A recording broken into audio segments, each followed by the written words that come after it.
16 सोमवार की व्रत कथा।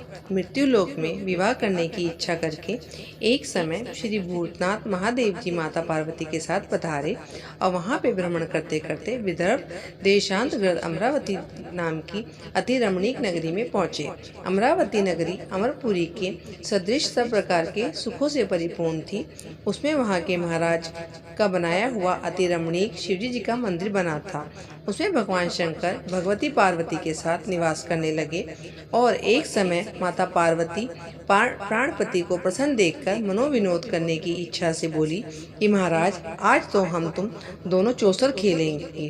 तब शिवजी जी ने प्राण प्रिया को बात मान ली और चौसर खेलने लगे। और उस समय इस स्थान पर मंदिर का पुजारी मंदिर में पूजा करने के लिए आया। माता जी ने ब्राह्मण से प्रश्न किया कि पुजारी जी बताओ, इस बाजी में हम दोनों में से किसकी जीत होगी। ब्राह्मण बिना विचारे ही शीघ्र बोल उठा कि महादेव जी की जीत होगी। थोड़ी देर में बाजी समाप्त हो गई और पार्वती जी की विजय हुई। अब तो पार्वती जी ब्राह्मण को झूठ बोलने के अपराध के कारण श्राप देने को तैयार हुई। तब महादेव जी ने पार्वती को बहुत समझाया, परंतु उन्होंने ब्राह्मण को कोढ़ी होने का श्राप दे दिया। कुछ समय के बाद पार्वती जी के शापवश पुजारी के शरीर में कोढ़ पैदा हो गया और इस कारण पुजारी अनेक प्रकार से दुखी रहने लगा। इस तरह के कष्ट भोगते हुए बहुत दिन हो गए तो देवलोक की अप्सराएं शिवजी जी की पूजा करने उसी मंदिर में पधारी और पुजारी के कोढ़ के कष्ट को देखकर बड़े दया भाव से उससे रोगी होने का कारण पूछने लगी। पुजारी ने संकोच सब बातें उनसे कह दी और वे अप्सराएं बोली कि हे पुजारी, अब तुम अधिक दुखी मत होना, भगवान शिवजी जी तुम्हारे कष्ट को दूर कर देंगे। तुम सब व्रतों में श्रेष्ठ षोडश सोमवार का व्रत भक्ति भाव से करो।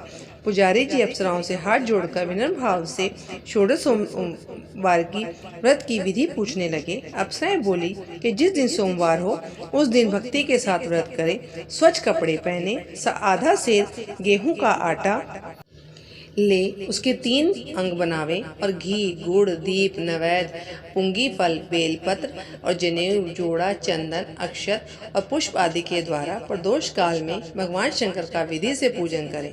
तत्पश्चात अंगों में से एक शिवजी जी का और शंकर जी को अर्पण करके बाकी 2 शिवजी जी के प्रसादी समझकर उपस्थित जनों में बांट दें और 2 आप भी प्रसाद ग्रहण करें।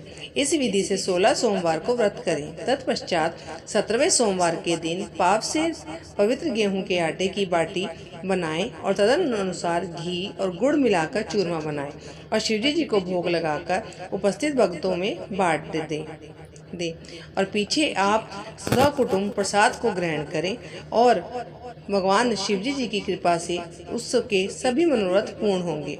ऐसा कहकर अप्सराएं स्वर्ग को चली गई। ब्राह्मण ने यथाविधि षोडश सोमवार व्रत किया और भगवान शिव जी की कृपा से रोग मुक्त होकर आनंद से रहने लगा। कुछ दिन बाद जब फिर शिवजी जी और पार्वती उस मंदिर में पधारे तब ब्राह्मण को निरोग देखकर पार्वती ने ब्राह्मण से रोग मुक्त होने का कारण पूछा तो ब्राह्मण ने 16 सोमवार की व्रत कथा कह सुनाई। तब तो पार्वती जी ने अति प्रसन्न हो ब्राह्मण से व्रत की विधि पूछकर व्रत करने को तैयार हुई और व्रत करने के बाद उनकी मनोकामना पूर्ण हुई और उनके रूठे हुए पुत्र स्वामी कार्तिकेय जी स्वयं माता के आज्ञाकारी हुए। परंतु कार्तिक जी ने को अपने का यह विचार परिवर्तन का रहस्य जानने की इच्छा हुई और माता से बोले कि माता जी, आपने ऐसा कौन सा पुण्य किया कि जिससे मेरा मन आपकी ओर आकर्षित हुआ। तब पार्वती जी ने वही षोडश सोमवार व्रत की कथा को सुनाया और स्वामी कार्तिक जी बोले कि इस व्रत को मैं भी करूंगा, क्योंकि मेरा भी यह प्रिय मित्र ब्राह्मण बहुत दुखी दिल से परदेश गया है और हमें उसे मिलने की बहुत इच्छा है।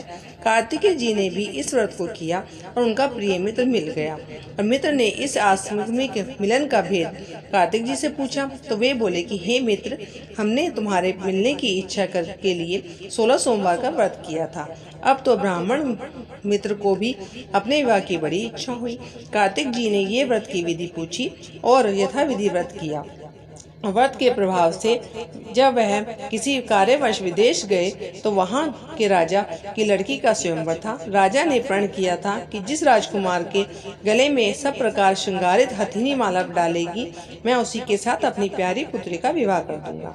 शिवजी जी की कृपा से ब्राह्मण भी स्वयंवर देखने की इच्छा से राजसभा में एक ओर जाकर बैठ गया और नियत समय पर हथिनी आई और उसने जयमाला उस ब्राह्मण के गले में डाल दी।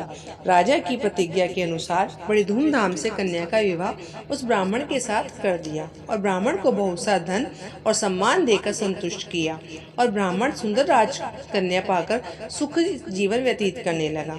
एक दिन राजकन्या ने अपने पति से प्रश्न किया कि हे प्राणनाथ, आपने ऐसा कौन सा भारी पुण्य किया जिसके प्रभाव से हथिनी ने सब राजकुमारों को छोड़कर आपका वर्ण किया। ब्राह्मण बोले कि हे प्राण प्रिय, मैंने अपने मित्र कार्तिकेय जी के कथनानुसार 16 सोमवार का व्रत किया था, जिसके प्रभाव से मुझे तुम जैसी स्वरूपवान लक्ष्मी की प्राप्ति हुई।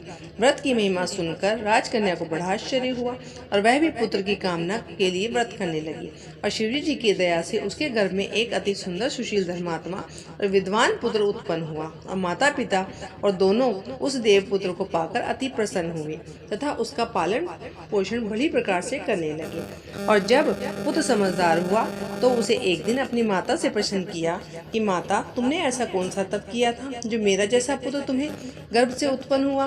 तो माता ने पुत्र को प्रबल मनोरथ जानकर अपने किए हुए 16 सोमवार की व्रत की विधि सहित पुत्र के सम्मुख प्रकट की और पुत्र ने ऐसे सरल व्रत को और सब तरह के मनोरथ पूर्ण करने वाला सुना तो वह भी इस व्रत को राज्य अधिकारी पाने की इच्छा से हर सोमवार को यथाविधि करने लगा। और उसी समय एक देश के वृद्ध राजा के दूतों ने आकर उसको एक राजकन्या के लिए वर्ण किया और राजा ने अपनी पुत्री का विवाह उससे सर्वगुण संपन्न ब्राह्मण युवक के साथ करके बड़ा सुख प्राप्त किया। वृद्ध राजा के दिवंगत हो जाने पर यही ब्राह्मण बालक गद्दी पर बिठाया गया, क्योंकि दिवंगत भूत के कोई पुत्र नहीं था। राज्य का अधिकारी होकर भी वह ब्राह्मण पुत्र अपने 16 सोमवार के व्रत को करता रहा और जब 17वां सोमवार आया तो विप्र पुत्र ने अपनी प्रियतमा से सब पूजन सामग्री को लेकर शिवालय में चलने के लिए कहा, परंतु प्रियतमा ने उसकी आज्ञा की परवाह नहीं की। दास दासियों द्वारा सब सामग्रियां शिवालय भिजवा दी और आप नहीं गई। जब राजा ने शिवजी जी का पूजन समाप्त किया तब एक आकाशवाणी हुई राजा के प्रति हुई कि राजा ने सुना कि हे राजा, अपनी इस रानी को राजमहल से निकाल दो, नहीं तो यह तेरा सर्वनाश कर देगी। ऐसी वाणी को सुनकर राजा के आश्चर्य का ठिकाना नहीं रहा और तत्काल ही मंत्रणा गृह में आकर अपने सभापदों को बुलाकर पूछने लगा कि हे मंत्रियों, मुझे आज शिवजी जी की वाणी हुई है कि आज तू अपनी इस रानी को निकाल दे, नहीं तो यह तेरा सर्वनाश कर देगी। मंत्री आदि सब बड़े विस्मय और दुख में डूब गए, क्योंकि जिस कन्या के कारण राज मिला है राजा उसी को निकालने का जाल रचता है, यह कैसे हो सकेगा। तथा अंत में राजा ने अपने यहाँ से निकाल दिया। रानी दुखी हृदय भाग्य को कोसती हुई उसे नगर के बाहर हुई और बिना पदगण त्राण और पटे वस्त्र पहने हुए भूख से दुखी धीरे धीरे चलकर एक नगर में पहुंची। वहां एक बुढ़िया सूत काट कर बेचने को जाती थी। रानी की करुण दशा देखकर बोली कि चल तू मेरा सूत बिकवा दे, मैं बहुत वृद्ध हूँ, भाव नहीं जानती हूँ।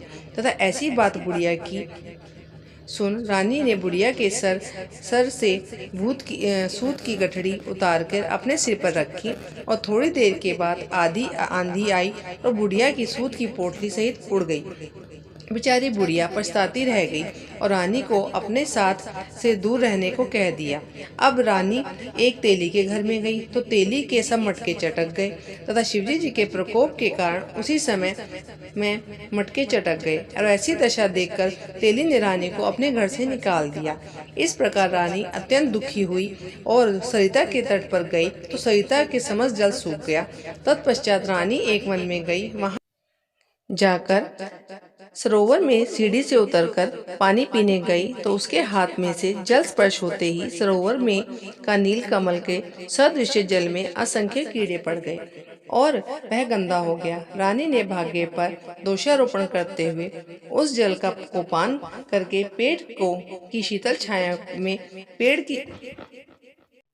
पेड़ की शीतल छाया में विश्राम करना चाहा तो वह रानी जिस पेड़ के नीचे जाती उस पेड़ के पत्ते तत्काल ही गिर गए और वन सरोवर जल की ऐसी दशा देखकर गऊ चराने वाले ग्वालों ने अपने गोसाई जी से, जो जंगल में स्थित मंदिर में पुजारी थे, कहा कि गोसाई जी के आदेश अनुसार ग्वाले रानी को पकड़कर गोसाई जी के पास ले गए। रानी की मुख कांति और शरीर शोभा देख गोसाई जी जान गए कि यह अवश्य ही कोई विधि की गति की मारी कुलीन अबला है, तथा ऐसा सोच पुजारी जी ने रानी के प्रति कहा कि पुत्री, मैं तुमको पुत्री के समान रखूंगा, तुम मेरे आश्रम में ही रहो, मैं तुमको किसी प्रकार का कष्ट नहीं होने दूंगा।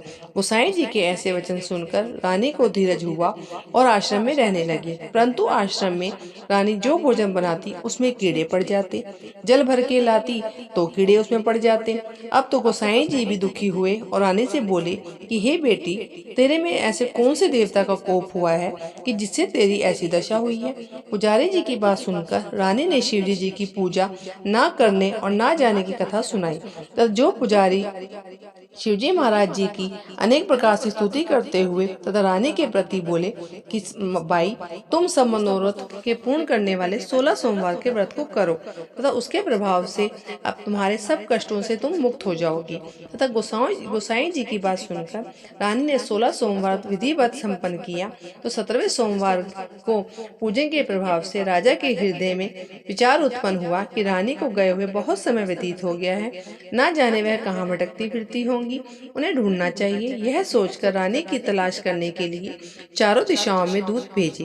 वे तलाश करते हुए पुजारी जी के आश्रम में रानी को पाकर पुजारी से रानी को मांगने लगे, परंतु पुजारी जी ने उनसे मना कर दिया और दूत चुपचाप लौट गए और जाकर महाराज के सम्मुख रानी को पता बताने लगे।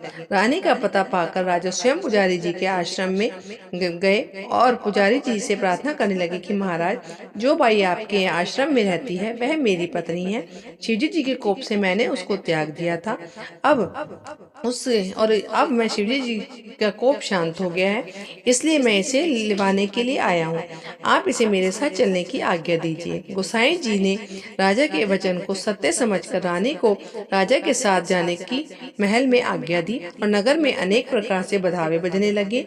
पंडितों ने विधिवत वेद मंत्रों का उच्चारण करके अपनी राजरानी का स्वागत किया।